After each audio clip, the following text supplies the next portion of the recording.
Hello student, now we discuss about boiling point elevation. Elevation means increase होना, बढ़ाना, boiling point को बढ़ाना. Boiling point elevation is also a colligative property and colligative property is applicable only for dilute solution. Solution क्या है आपको पता है. Solution में एक होता है सोल्यूट एंड दूसरा होता है सॉल्वेंट. और आपको कंडीशन भी पता है कि सोल्यूट जो है वो होना चाहिए नॉन वोलेटाइल, जो इजीली इवेपोरेट ना हो, मतलब जिसका intermolecular force of attraction strong होना चाहिए. और जो सॉल्वेंट है वो होना चाहिए वोलेटाइल, जो इजीली इवेपोरेट हो जाए. अब हम वेपर प्रेशर को लेकर बॉइलिंग पॉइंट तक जाते हैं. यहाँ हमने लिया है pure solvent. Pure solvent volatile है. इसके अंदर हमने ऐड किया नॉन वोलेटाइल सोल्यूट, तो बन गया सॉल्यूशन.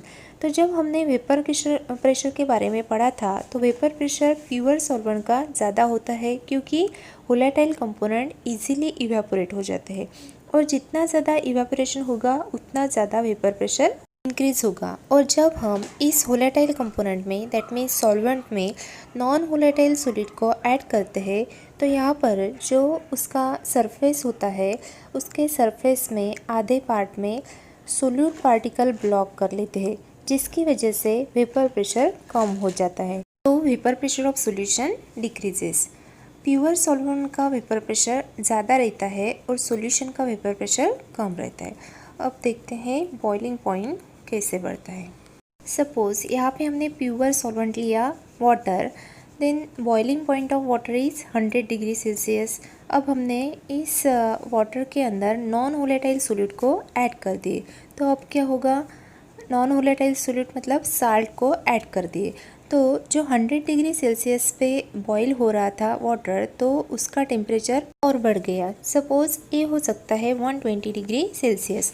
अब क्या हुआ, बॉइलिंग पॉइंट इंक्रीज़ हो गया. क्यों इंक्रीज़ हुआ? Because of non volatile solute.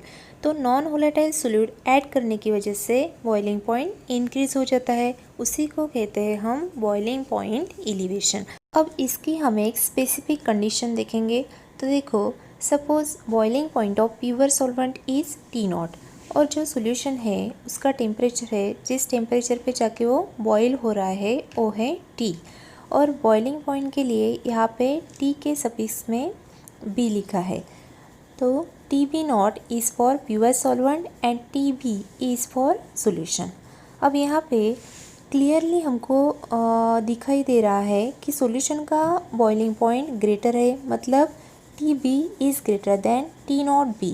यहाँ पे टेम्परेचर चेंज हो रहा है, तो चेंज इन टेम्परेचर मतलब डेल T. किसका टेम्परेचर चेंज हो रहा है?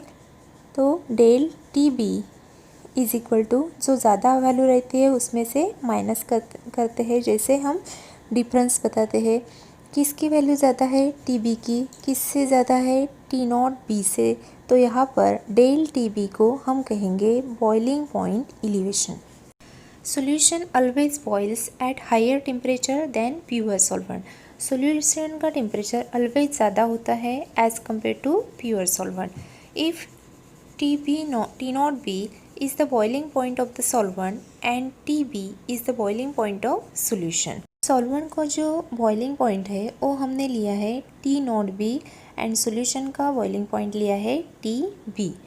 Then boiling point elevation del TB is given by del TB is equal to TB minus T0B.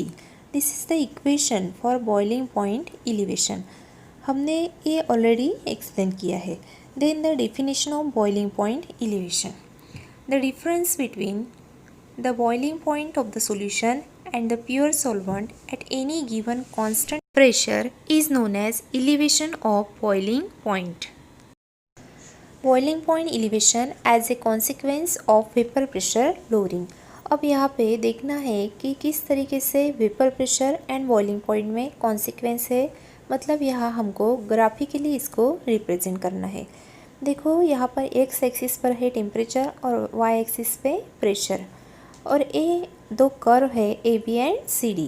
AB curve solvent के लिए है एंड CD कर्व सॉल्यूशन के लिए है. तो अब देखो कि जो यहाँ पर सॉल्वेंट है एंड सॉल्यूशन है कंटेनिंग नॉन वोलेटाइल सोल्यूट, अभी हमने देखा कि वेपर प्रेशर सॉल्वेंट का ज़्यादा होता है एंड सॉल्यूशन का वेपर प्रेशर कम होता है. उसी तरीके से सॉल्वेंट का बॉइलिंग पॉइंट कम होता है और जब हम सॉल्यूशन बनाते हैं, नॉन वोलेटाइल सॉलिड को ऐड करते हैं तो बॉइलिंग पॉइंट सॉल्यूशन का ज़्यादा होता है। तो यही हमको इस ग्राफ में रिप्रेजेंट करना है। और देखो, जो हम बॉइलिंग पॉइंट इंडिकेट करते हैं सॉल्वेंट के लिए T0B और सॉल्यूशन के लिए TB। तो अब यहाँ पे देखो, कर्व AB ए सॉल्वेंट के लिए है, यहाँ पर प्रेशर है 760 mm of Hg।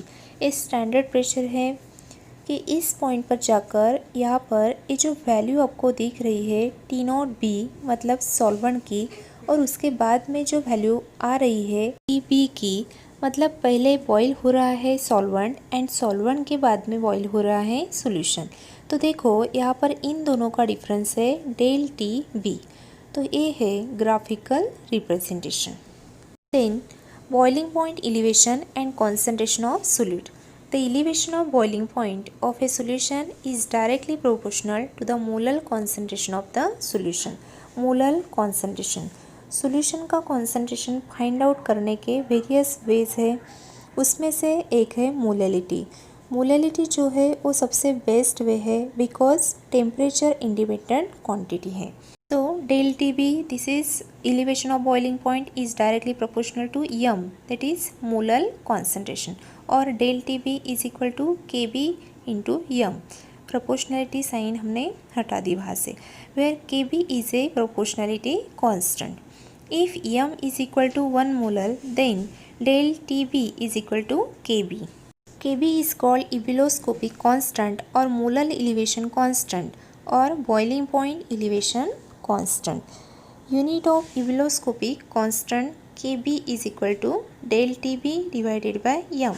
Then del TB का यूनिट है kelvin because this is temperature, and m means molar concentration का यूनिट है kg per mole, that means kg mole inverse. Then therefore the unit of Kb is Kelvin kg mole inverse, K kg mole inverse. Now what is the definition of ebullioscopic constant? Ebullioscopic constant is the boiling point elevation produced by 1 molar solution. This is the definition of ebullioscopic constant.